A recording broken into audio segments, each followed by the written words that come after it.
భారత పురాణాల్లో భయంకరమైన అవతారాల్లో ఒకటి కోపానికి రూపం కానీ ధర్మానికి కట్టుబడి ఉన్న యోధుడు. అతడే మహావిష్ణువు 6వ అవతారం పరశురాముడు. జమదగ్ని మహర్షి ఆయన భార్య రేణుకాదేవిలకు జన్మించిన కుమారుడు రాముడు.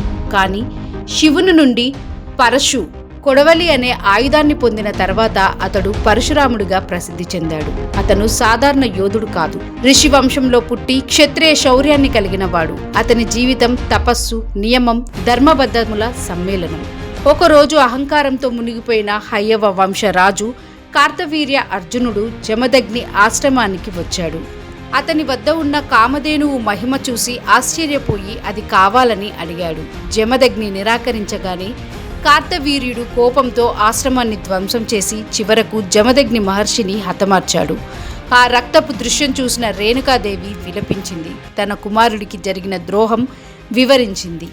ఆ మాటలు విన్న పరశురాముడు కళ్ళల్లో అగ్ని కణాలు మెరిశాయి. కానీ అది అంధకోపం కాదు, అది ధర్మానికి తీర్పు. అతడు ప్రతిజ్ఞ చేశాడు, అహంకారంతో ధర్మాన్ని విడిచిన క్షత్రియులను నేను శిక్షిస్తాను, భూమిని 21 సార్లు చుట్టి వారి దురహంకారాన్ని నిర్మూలిస్తాను అని. అతని యుద్ధం వ్యక్తిగత ప్రతీకారం కాదు, అది సమాజంలో సమతుల్యత కోసం. పరశురాముడు విశేషం ఏంటంటే అతడు కోపంతో మండిపోతున్నప్పటికీ కొన్ని నియమాలు ఎప్పుడూ అతిక్రమించలేదు. స్త్రీలు ఉన్న ప్రదేశాలలో ఆయుధం ఎత్తలేదు, గోవుల గుంపులను ఎప్పుడూ తొక్కలేదు, నిరపరాధులను హామీ చేయలేదు. అతని కోపం నియంత్రితమైనది, అతని శిక్ష ధర్మబద్ధమైనది. చివరికి అతని యాత్ర కురుక్షేత్రం వద్ద ముగిసింది. అక్కడ 5 సరస్సులు ఏర్పడ్డాయి. వాటిని శమంతక పంచకం అని పిలుస్తారు. పురాణాల ప్రకారం ఆ సరస్సులు పరశురాముడిని ప్రతిజ్ఞకు, అతని త్యాగానికి సాక్ష్యాలు. అవి కేవలం రక్తపు చరిత్ర కాదు, ధర్మం పునరుద్ధరించిన స్థలం.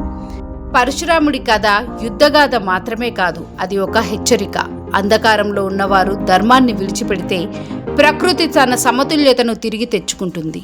అతడు భయంకరుడు కానీ అన్యాయానికి మాత్రమే, అతడు క్రూరుడు కానీ ధర్మరక్షణ కోసం మాత్రమే.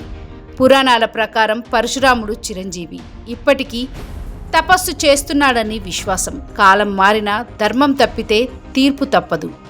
ఇది ధర్మం చెప్పిన గాథ. లేటెస్ట్ న్యూస్ అప్డేట్స్ కోసం డిస్క్రిప్షన్లో ఉన్న న్యూస్ ఆన్ ఫేస్ వాట్సాప్ ఛానల్ని ఫాలో అవ్వండి.